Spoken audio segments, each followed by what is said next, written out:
Voltamos com o Enfoca, que hoje discute transtornos mentais. Para isso, está aqui no estúdio o psiquiatra Arnaldo Barbieri Filho. Vamos ver algumas perguntas, Arnaldo, da população na rua sobre essa doença. De acordo com o que está sendo feito hoje, qual é a perspectiva de haver cura num futuro mais próximo? Vai demorar bastante para haver essa cura? Na verdade, a gente tem cada vez mais se desenvolvendo aí medicações para poder fazer com que a doença cure, tá?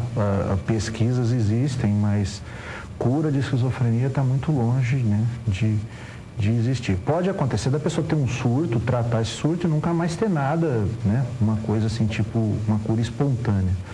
Né? Mas dizer, a partir de agora tem um remédio que cura a esquizofrenia definitivamente, que a pessoa nunca mais vai ter nada, isso por enquanto está muito longe de acontecer. Vamos ver mais uma pergunta? Como a gente consegue lidar com essas pessoas assim? Como lidar com as pessoas? Primeira coisa é a gente tentar entender que a pessoa está doente. Né? Isso não é fingimento, não é gozação, né? A pessoa está doente e precisa de um tratamento. Tá? Se a pessoa fica agressiva, uma tendência de quem está junto é agredir também. Agora, ela está agressiva por quê? Porque ela está escutando uma voz mandando te matar, que vai dizendo que vai matar ela, então não é com você o problema. O problema é ela com a cabeça dela e para tal momento ela precisa de ajuda. Tá? E essa ajuda? Tipo, o familiar pode ligar para o bombeiro, como pode fazer? No momento de agressão, a pessoa tem que preservar a vida da pessoa, pode ligar para a polícia mesmo, para ir lá conter, mas explica para o policial que o cara é doente, que ele precisa de tratamento e ser levado para atendimento médico adequado, né? Porque aí é uma questão de preservação da vida da pessoa e nada melhor que a polícia para fazer isso. E nesse caso o atendimento é com um médico psiquiatra? Se tiver um médico psiquiatra, sim, né? Com certeza é o mais indicado. Vamos ver mais uma pergunta, doutora Arnaldo. Uma pessoa esquizofrênica pode viver uma vida normal com essa doença? Depende da intensidade da doença. Se for uma doença de uma intensidade muito grande, é muito difícil haver uma vida normal. Se for uma coisa leve, às vezes dá para viver uma vida mais ou menos normal. Algum prejuízo acaba tendo. Agora, é o que eu falei, a pessoa pode ter um surto tipo esquizofrênico, né? Um surto esquizofreniforme e nunca mais ter nada. E essa pessoa vai ter uma vida normal. Tá? Estamos dizendo que ele tem esquizofrenia, tá? Não estou falando de um surto psicótico por drogas, por exemplo, que é outra coisa. Tá? Alguém mais tem pergunta? Doutor Arnaldo, uma pessoa com esquizofrenia, ela consegue reconhecer a doença ou ela precisa de ajuda de algum familiar para reconhecer?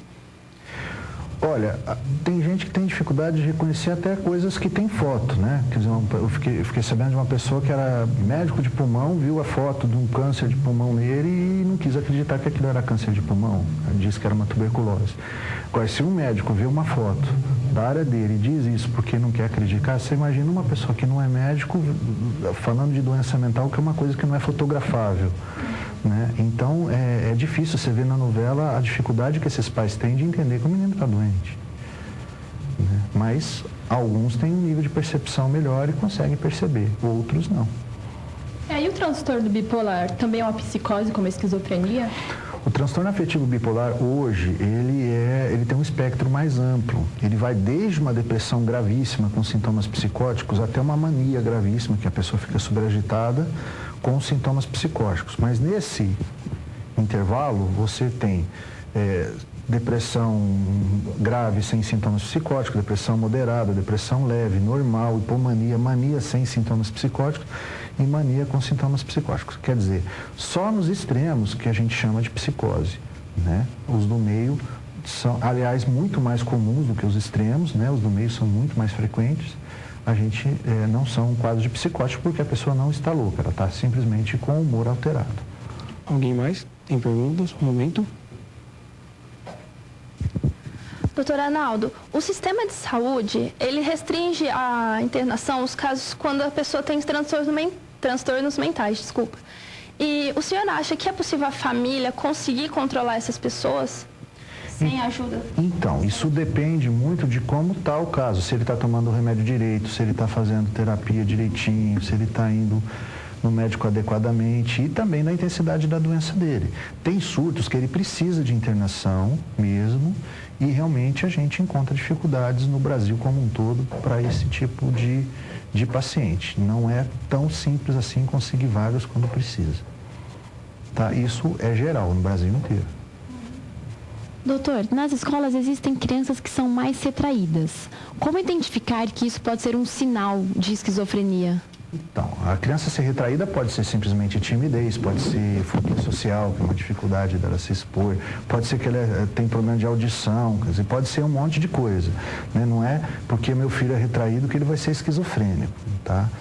Na dúvida é melhor pedir uma avaliação. Agora, é claro que se tiver uma história familiar de esquizofrenia, né, aí mais ainda tem que se fazer essa avaliação, porque a chance de ser esquizofrenia é maior nos parentes de esquizofrênicos. E quanto tempo pode durar o tratamento de uma pessoa esquizofrênica? Ela vai precisar de um acompanhamento pro resto da vida? Se ele tiver um surto esquizofreniforme, às vezes ele trata esse surto e sara e nunca mais tem nada. Mas geralmente a pessoa vai ter que fazer o tratamento pro resto da vida. É indefinido. Psicoterapia, medicação, terapia ocupacional, em alguns casos até eletrochoque terapia, que é uma coisa que se usa para casos mais extremos, mas tem a sua indicação. Doutor Arnaldo, muito obrigado pela sua presença, viu? O programa fica por aqui. A gente volta na semana que vem para falar sobre as mudanças que aconteceram nos vestibulares. Se você tem alguma opinião, sugestão para a gente, manda um e-mail para programainfoca@gmail.com. Até lá.